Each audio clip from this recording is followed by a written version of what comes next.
Welcome to Bergen Stage's Radio Theater's production of The Outer Limit. Can you predict what will come in 100 years? Or in 10? Or in the next minute? Some people think they can. Nuclear scientists, mathematicians, astronomers, biologists. They'll predict the shape of the future. Why?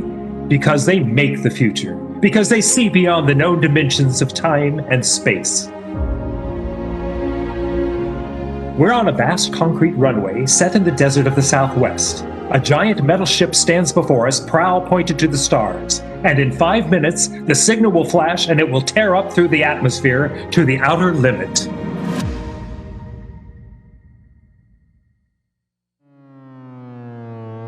Attention! Attention! 5 minutes, Steve. Clear field for takeoff. Right. Clear field Warm for her up, takeoff. Charlie. Clear field for takeoff. Turn it over. I want to go over procedure again, Steve. Don't worry, I've got it straight. Just make sure. Okay, I take her up on jets to 50,000. And then I cut in the rockets. No lower, or your tail blast will blow out 3 counties. I climb 4 minutes on rockets, and then start maneuver tests. Remember that. No more than 4 minutes. Right. This ship isn't like those Strato rockets you've been testing. She's the first one built for outer space.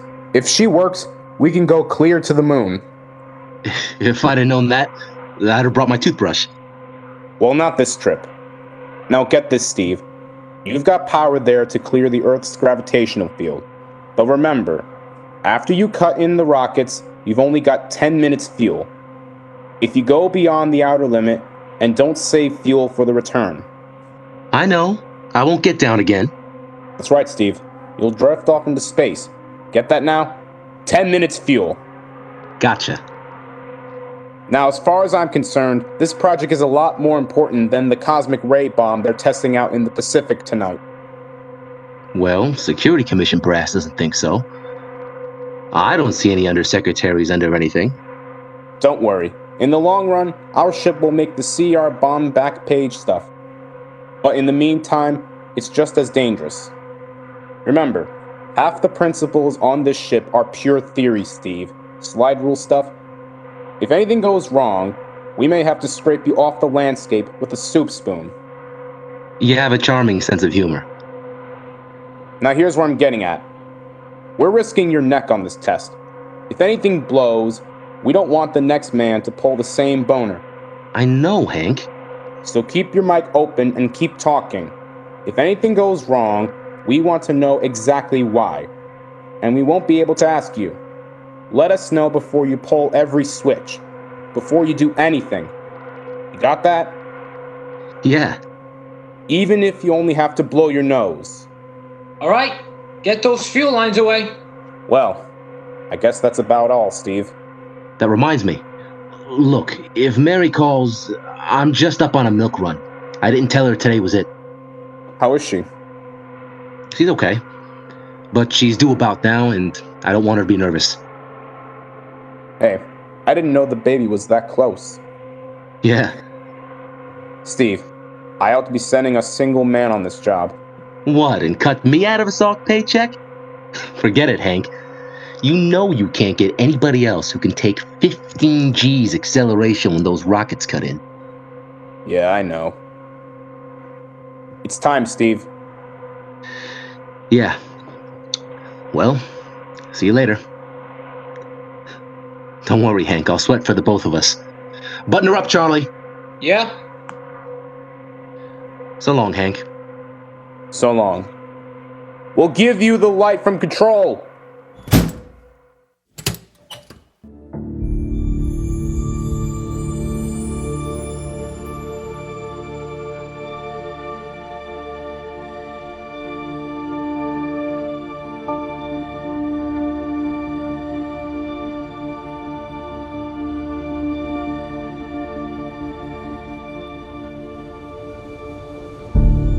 X2R to control. X2R to control. Are you there yet, Hank? Okay, Steve. Got you on the speaker. I'm ready to go. Mr. Hansen. Ready on radar, Sergeant? Check. Mr. Hansen, you'd better see this. What is it, Elsie? A message sent in for Steve. Mrs. Weston just left for the hospital. What? Hello, Steve. What?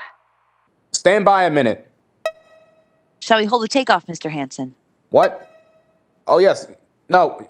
Wait, just a minute. It's too late now. Aren't you going to tell him? Maybe he's got enough to worry about. Hey, what's holding up, Hank? Something on your mind? No, it's nothing, Steve. I just wanted to say, good luck. Clear for takeoff, Charlie. Right. Okay. Give him the light.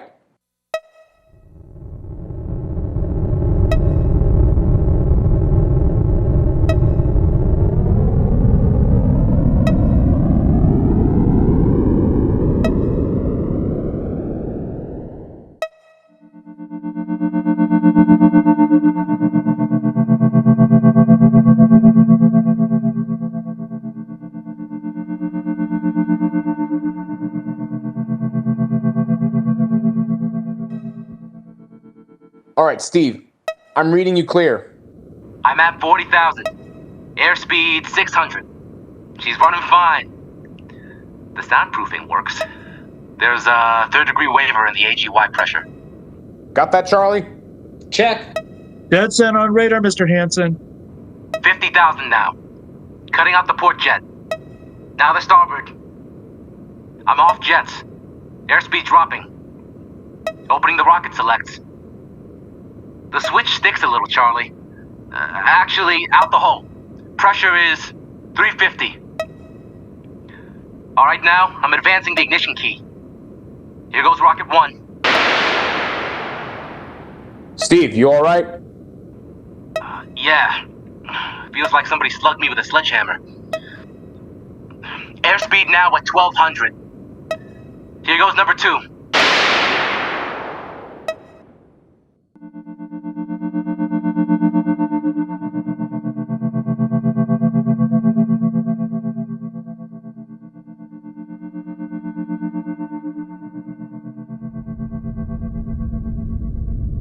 Hello, Steve. Elapsed rocket time is now 4 minutes. What's your altitude? Over to you. Speed 4,400. Still climbing. Altitude 297 miles. All right. You're at the outer limit. Level off your maneuver test. You've got exactly 6 minutes fuel left. Okay. Starting a 3-degree left bank. It's a little sluggish. There, it's all right now. There's a low vibration someplace. Maybe the cockpit hatch. Now I'm straightening out. 5 minutes fuel left. Now I'm starting a 3-degree right. Hey, What's the matter? What's wrong? there's something up here. Something shiny. What are you talking about? There's something above me, Hank. I'm gonna chase it. Steve, you're out the outer limit now. I can see it plain now. Steve, don't go any higher. You've only got 4 minutes left. You've only got... There's too much static. I can't hear you, Hank. It's dead ahead now. I'm gonna make a pass at it and get a good look. Hey, it's swerving to meet me. It's dead ahead now. It's dead ahead.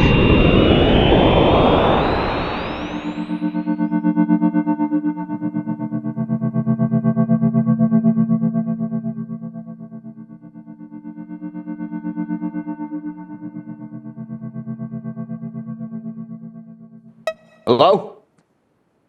Hello, Steve? Steve, come in! 9 minutes fuel gone. Still no sign on radar. Hello? Hello, Steve? Steve, what's happened? Charlie, get out the crash squad. Tell the Army Squadron to alert their search planes. Right. 9.5 minutes. Crash squad? Hello? Crash squad. Hello, Steve? Hello? What's happened? Clapper to Mr. Where the Hansen. devil is he? We need a search. Hello? warrant. Come in, Mr. Steve! Hansen's busy. Come in! Hello? Hello, Steve! Steve! Hello, Steve! 10 minutes, Mr. Hansen. That's the end of his fuel.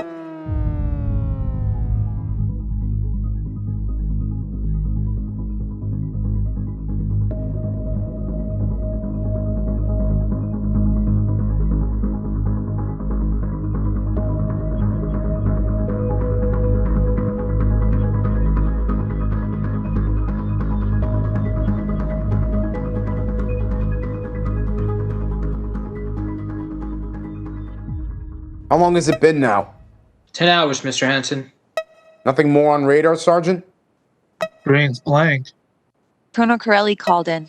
Search planes are back. They didn't find anything. There should be some trace. He couldn't have bailed out, could he? You don't hit the silk at 4,400 miles an hour. You either went past the outer limit and ran out of fuel, or something blew and we'll find the pieces scattered from here to the coast. Why does this have to happen to the best man? Always the best man. I'll get it. Charlie, Control? you know Yes. we've got to figure out I'll what's take it. wrong. That's Yes. so. Something All right. something I'll must tell have blown. All right. Mr. Hansen, Yes? there's a message from Northside Hospital for Steve. Mrs. Weston's fine. It's a boy. Thank you, Elsie. It's a boy, Charlie. Oh, Fine, it's a boy. You didn't even know she went to the hospital. How am I going to tell Mary that? it wasn't your fault, Mr. Hansen. This ship had to be tested. Yeah, and we'll build another one, and some flying fool will shoot past the outer limit into space. I'm getting old, Charlie. You can remember when I used to take them up myself. Now I've got to send other men. It's a job, Mr. Hansen. Now I'm afraid. Every time I hear a jet go off, I jump. Every time I send someone up in a new model, I start to sweat. Mr. Hansen, Yeah? I think there's something on the radar. No flight schedule in. Are there, Elsie? We have the whole day cleared. It's coming in behind us. Here it comes. Over the building. What crazy jockey's buzzing the field like that? Is that an army plane, Charlie? I can't say. It's turning. Charlie, alert the field! I know that engine! Steve! That's impossible. That's his ship. It can't be! Well, there's no other model like that. It's Steve, all right. He's coming in. Thank God! Thank God!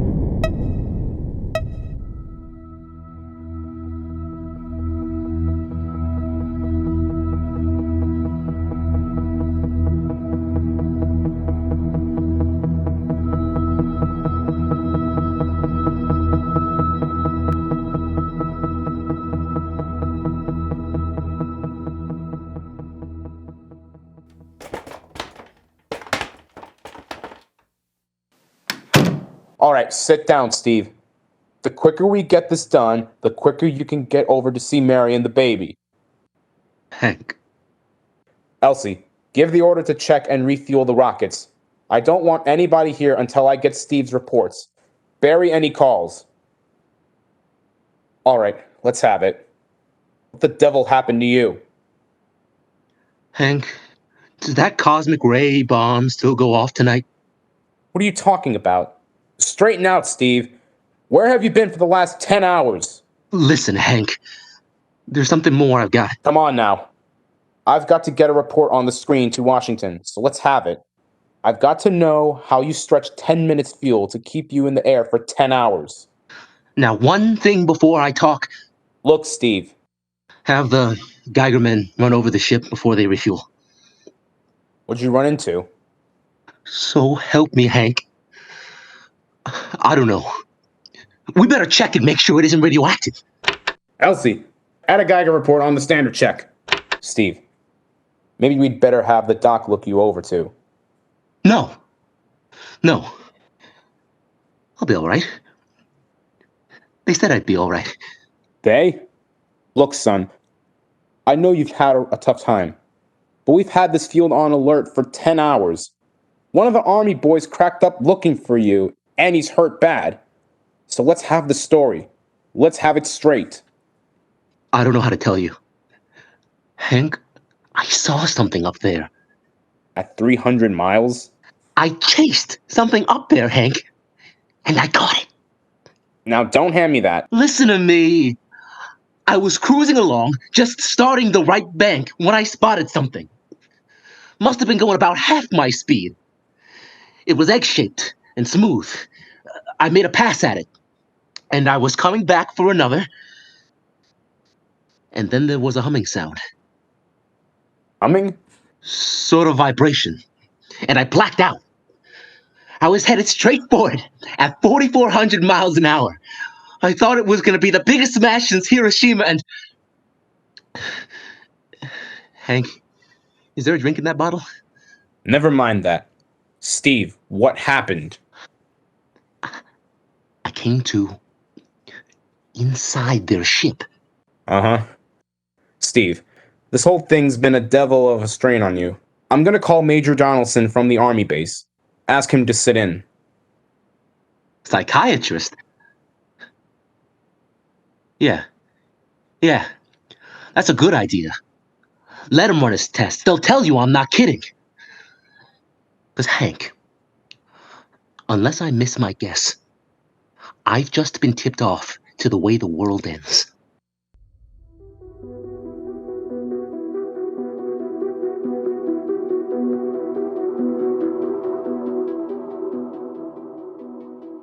All right, Mr. Winston. Suppose you continue your story. Yes, let's have it, Steve. You woke up inside the ship. Yes, and, the place was jammed with machinery. Dials, blinkers. I couldn't recognize anything. And you were surrounded by these men from Mars? I didn't say anything about men from Mars. I didn't even say they were men. I couldn't see them clearly. They were just there. Well, where do they come from then? Another galaxy! Millions of miles outside of our solar system. That's all I know. You figure out where they came from. And they came all that distance to find the Earth? Yes. They tell you that? Yes! You mean they spoke English to you? No, they didn't. That's funny. I hadn't thought. They didn't really speak to me at all. They just planted the thoughts in my mind. You mean thought transference? Telepathy? That's right. Well, Steve, what brought them here? We did, Hank. We rang their bell. We brought them in. Well, how? With our atomic explosions. Hank, that's why you've got to stop that bomb test tonight. I give up. Look, you've got to believe me, Hank. Oh, how can I make you understand? Would you submit to narcopsychometry? What's that? Well, under proper drugs, I can put you back in this ship by suggestion. Then we can get a playback record of your memory pattern on the audio circuit. How long will that take? Half an hour. We'll have to go back up to the lab. Would you believe me if it checks? It will give us an accurate memory picture of what your mind reports. All right, let's go. Hank, you've got to believe me. We haven't got much time.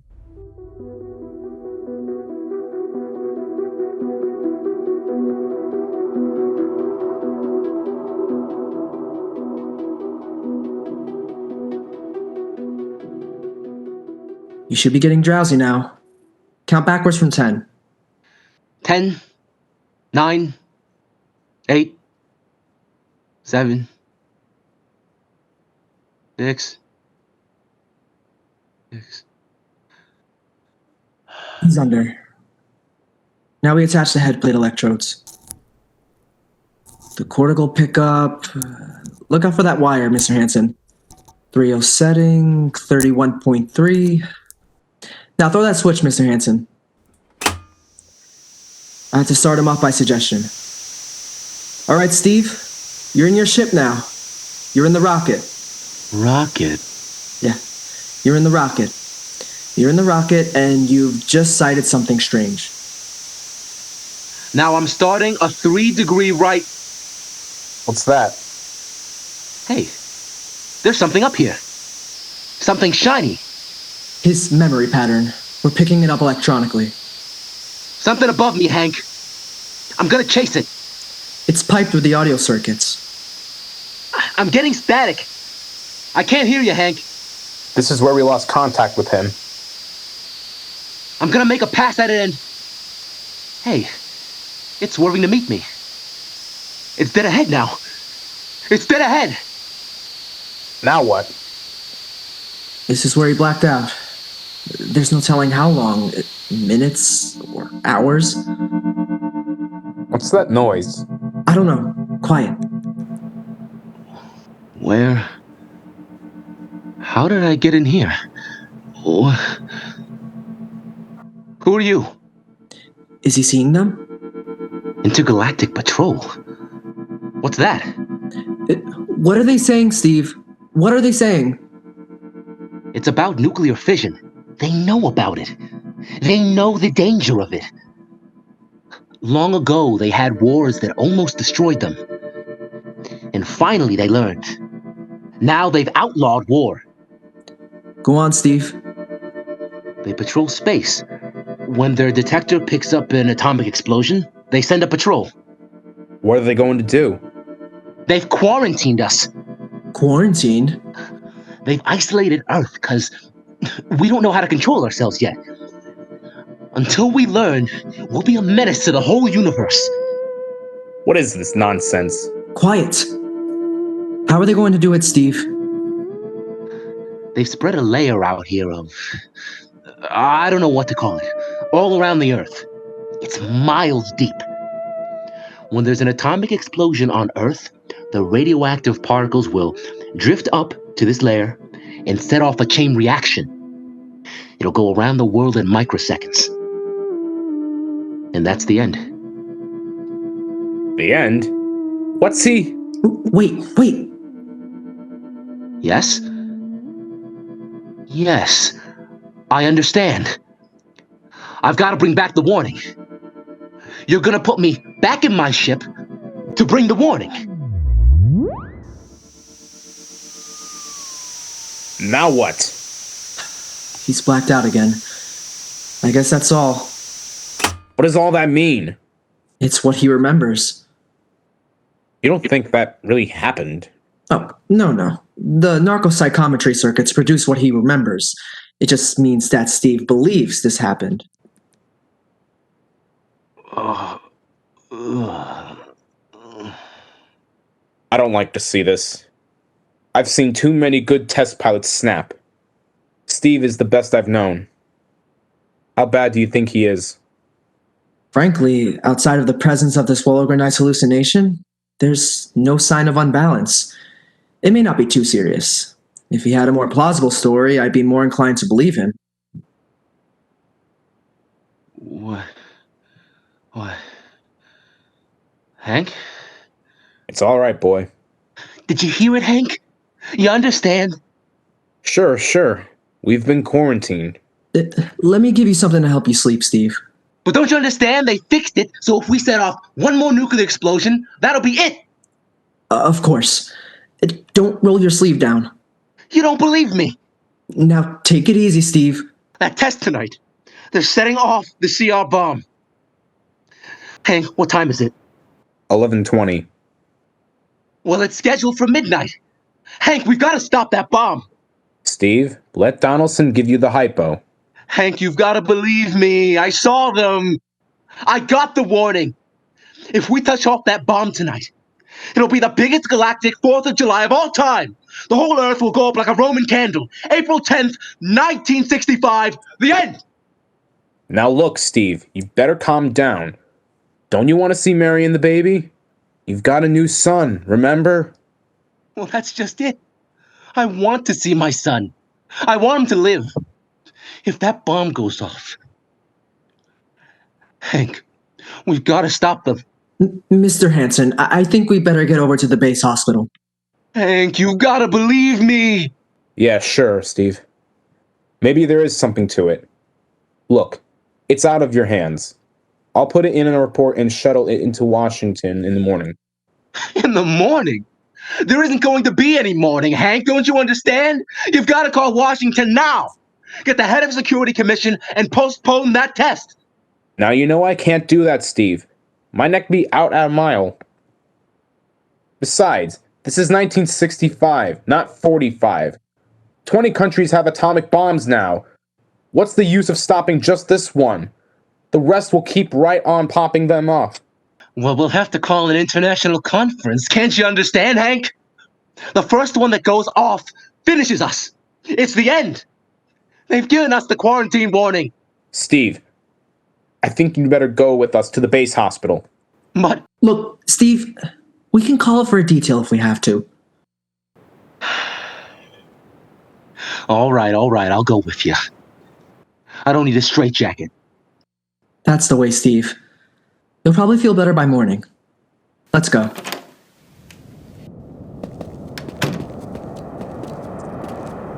Well, Steve, tomorrow I'll drive you over to the hospital to see Mary and the kid. Sure. Look at that ship underneath the floodlights. Pretty, huh? You'll be flying her again soon. Don't worry. Yeah, I guess so. What's she doing out in the line? They refuel her? Yeah. We got Clausewitz coming in tomorrow from Denver for another test. Figured we'd give you a day off. That's good. That's fine! Steve? Steve, come back! Come on, Donaldson! Steve! Steve, wait! He's heading for the rocket. Look! There he goes up! Oh, that crazy fool! We can't get at him now! That covers armored glass! He's waving. Yeah, towards control. It's the radio. He means the radio. Come on! Oh, I should have gotten help. Good thing the radio's still hooked up there. Hello? Hello, Steve? Listen to me, Hank. You gotta call Washington now. Come on out that rocket, Steve. I'll call my medics. Don't try anything, Hank. They've refueled the rocket for tomorrow. Take it easy, Steve. You know what'll happen when I fire the rocket tubes down here? Steve, don't. It'll burn every building for 5 miles. All of us in one big flash. Steve, what do you want? You've gotta stop that bomb. You gotta call Washington right now. They won't believe me. You make that call or I cut in the rocket. Now I mean it, Hank. Now hook my screen to yours in parallel. I want to see exactly what you're doing. All right. Now just don't fire those rockets. Get going, Hank. You've got 12 minutes to make that call and stop that bomb. All right. I'm making the parallel hookup right now. Donaldson, do you think he'll really blast? I don't know. Up to now, I almost say he was normal, but now, he's liable to do anything, Hanson. Steve? Steve there? Are you getting it on your screen? Yeah. Now put the call through. All right. Operator, There's a screen to Washington. the VIF screen circuits are busy, sir. If you'll try again in half an hour. This is Security Commission priority. Break in and get me a line. Yes, sir. Just a moment, sir. Please. 10 minutes, Hank. Listen, Steve, I'm trying. They're ready to take your call, sir. Washington, Security Mission 3. This is urgent. I want Undersecretary Herbert Ames. Washington 3, 1 moment, please. Hurry, will ya? 1 moment, please. What time is it, Donaldson? 11:51. Do you think he'll fire those rockets? He might. Washington, This is Screen 3. Mr. Herbert Ames, please. that is a coded exchange. I cannot accept your call without clearance. Get it through, Hank. Listen, Washington. Put it through. This is Mr. Hanson at San Marco Air Base. This is a priority call. I'm coded. 1 moment, please. I'll check your code number. Get that through, Hank. The bomb goes off at 12. Be reasonable, Steve. Your call has cleared, San Marco. Washington Viviscreen 3. Herbert Ames, please. Security Commission. Ames. Listen, Ames. Oh, hello, Hanson. Ames, you've got to get me to the chief. Are you kidding? He's at the test control room. Yes, I know, but get him for me. What's up? You look lousy. Or is it a bad circuit? There's no time. I've got to get him before the test. It's about the CR bomb. I can't take that responsibility. Get that through, Hank, or I blast. What's going on there? Ames, my project has a high enough rating. This is a priority A call. What? Okay, It's your neck. I'll try and get him for you. He's in the control room, so you'll have to switch off your screen and speaker and go on earphones.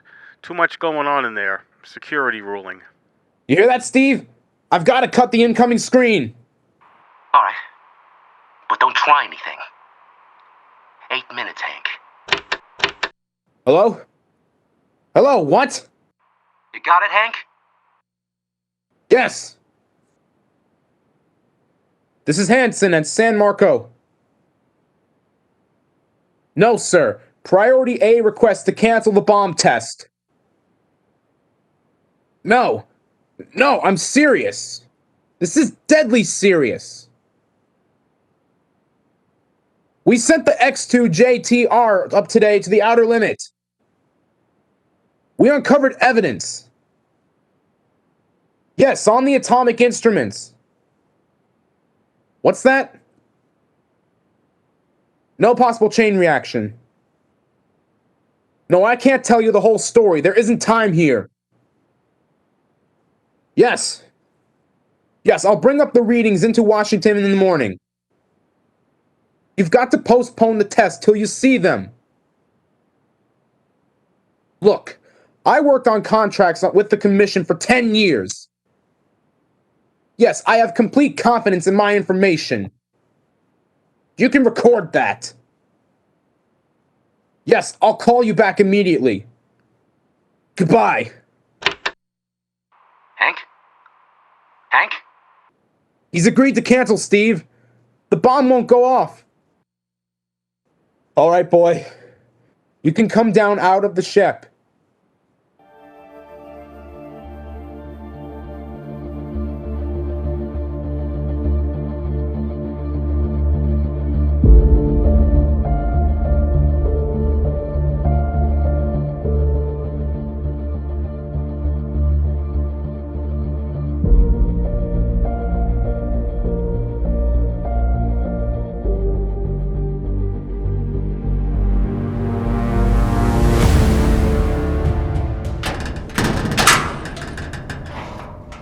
He's opening up.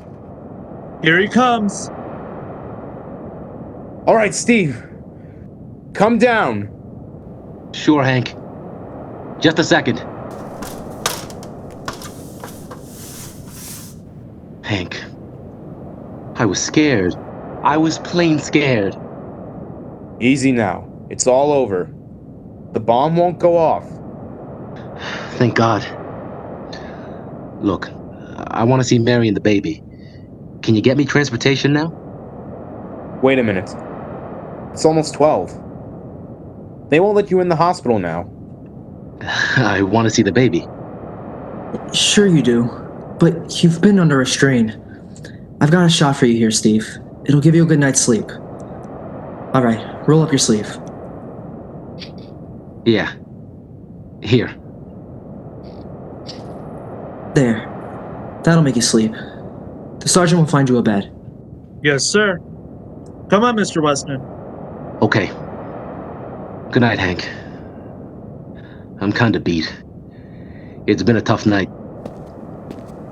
It sure has. I thought for a minute that he was gonna blast those rockets and send us all to Kingdom Come. Yeah. Quite a stunt, getting the ray bomb test called off. It isn't called off.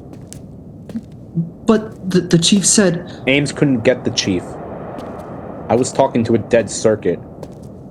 Bomb goes off in a couple minutes. Oh, poor Steve.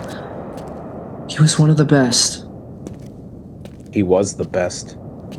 1 in 10 million. Some story of his, poor guy. For a while, he almost had me believing in that quarantine. It's a very common delusion, end of the world. Yeah, I suppose. It's a nice night. Never saw the stars so bright. We better be getting in. That wind is cold. That bomb goes off in 30 seconds. Poor Steve.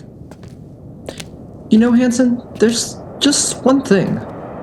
Yeah? It's outside my field, but I'm curious. How did he keep that ship in the air for 10 hours with only 10 minutes fuel?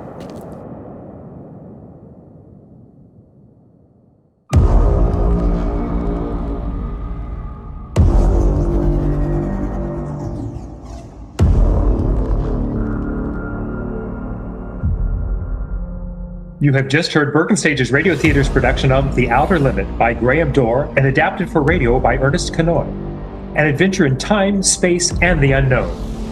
Featured in today's cast were Joshua Pack as Steve, Nicholas Cirillo as Hank, Mark Cruz as Major Donaldson, Tyler Koch as Charlie, Aaron Ingersoll as Elsie, David Legrand as Sarge and the Voice, Sarai Denson as the operator, and Dean Matson as Ames. Today's episode is our 50th episode of Bergen Stage's Radio Theater, so I would like to give a special thank you to all of our actors. To Dean Matson, our recording engineer and special effects creator, Marianne Co-Rivera, our video engineer, to Larry Helvenka, Bergen Community College, the BCC Office of Student Life, and the BCC Media Technologies Department. I am Jim Bumgarner, your host. Tune in to another episode of Bergen Stage's Radio Theater soon, and be sure to catch some of our earlier episodes available online and at the BCC Library. Until next time, don't touch that dial, and if you do, remember to disinfect it first.